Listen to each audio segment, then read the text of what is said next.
Bonjour, donc voici la correction des exercices que vous devez faire pour ce vendredi. Donc, je vous avais demandé de faire les exercices, tout l'exercice 1 de la page 38. OK? Donc, il fallait chercher pour ces quatre fonctions-là, il fallait déterminer tous les asymptotes. En plus de ça, je vous avais aussi demandé de faire le 2 et le 6. OK? Voilà, je vais les corriger tous. Euh, Donc, bien sûr, je dois me baser sur le synthèse que je vous avais donné ce matin en classe. C'était ici. Voilà, un résumé que j'ai fait.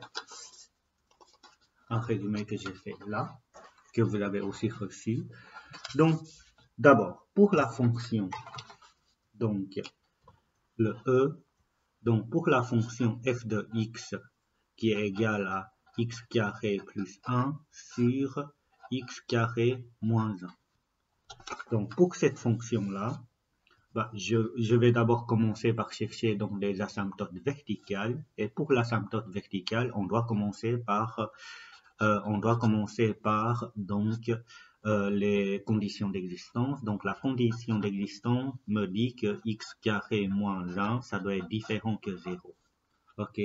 Ce qui fait que oui, il faut développer bien sûr x différent que 1 et x différent que 1 et moins 1, puisque racine carrée, je peux avoir des réponses négatives.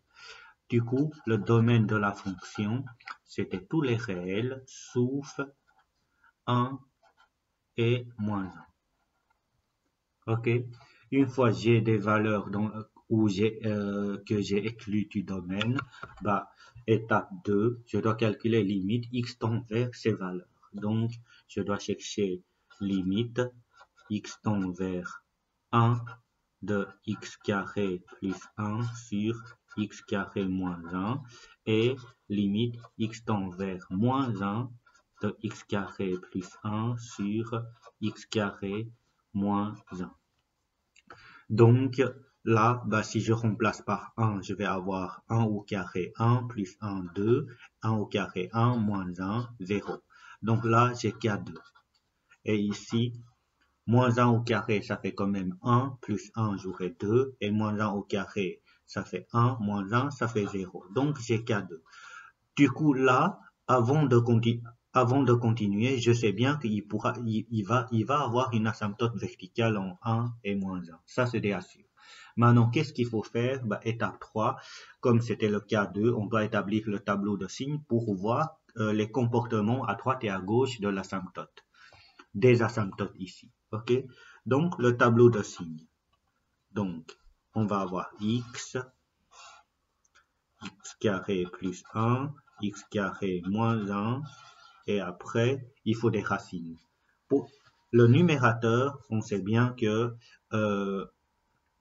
on va le faire. On sait bien, moi je sais bien, mais je ne suis pas sûr si vous savez. Donc, x carré plus 1, je veux avoir des racines, du coup je dois mettre 0. Et du coup, je vais avoir x carré qui est égal à moins 1. Ça, c'était impossible. Impossible. Du coup, il n'y a pas racine pour cette première expression. Et la racine pour la deuxième expression, on sait que c'était 1 et moins 1. Du coup, il y a moins 1 et 1. Le numérateur, comme il n'y a pas racine, il ne fallait pas mettre 0. Il faut juste choisir le plus ou le moins. Maintenant, x carré est positif. Plus 1, ça reste positif. Du coup, c'était positif partout. OK? En fait, c'est le signe de x carré qu'on doit prendre quand il n'y a pas racine. Et pour celui-là, je sais que ça fait 0 là et là. Et aux extrémités de 0, je dois mettre le signe de A, c'est-à-dire plus, plus, et entre les deux, moins. Quand je fais le bilan, j'aurai plus divisé par 0, ça n'existe pas, et puis moins, et puis ça n'existe pas, et puis plus. Ce qui fait que on pourra en déduire donc on a une première asymptote verticale en x égale à moins 1, ok, et du côté gauche, j'ai plus l'infini.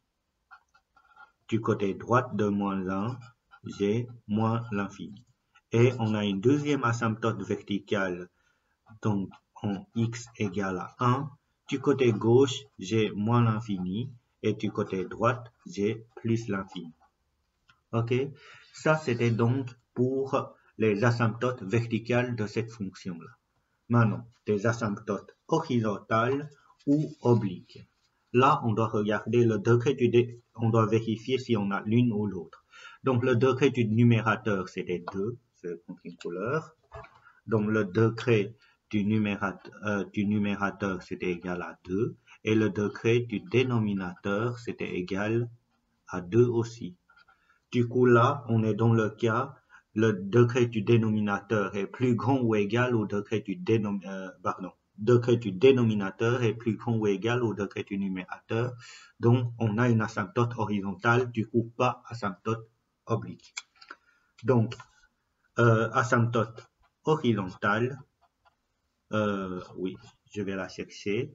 Du coup, pour chercher l'asymptote verticale horizontale, il fallait pas chercher trop loin. On doit juste chercher la limite x tend vers plus ou moins l'infini de x carré plus 1 sur x carré moins 1. Et là, comme c'est un polynôme, je dois prendre au-dessus et en dessous, je dois prendre les termes la plus grande puissance. Ça sera donc x tend vers plus ou moins l'infini de x carré sur x carré. Après simplification, j'ai 1 et 1. Du coup, la réponse est 1. Donc, on a une asymptote horizontale en y égale à 1. Voilà, ça c'était le E.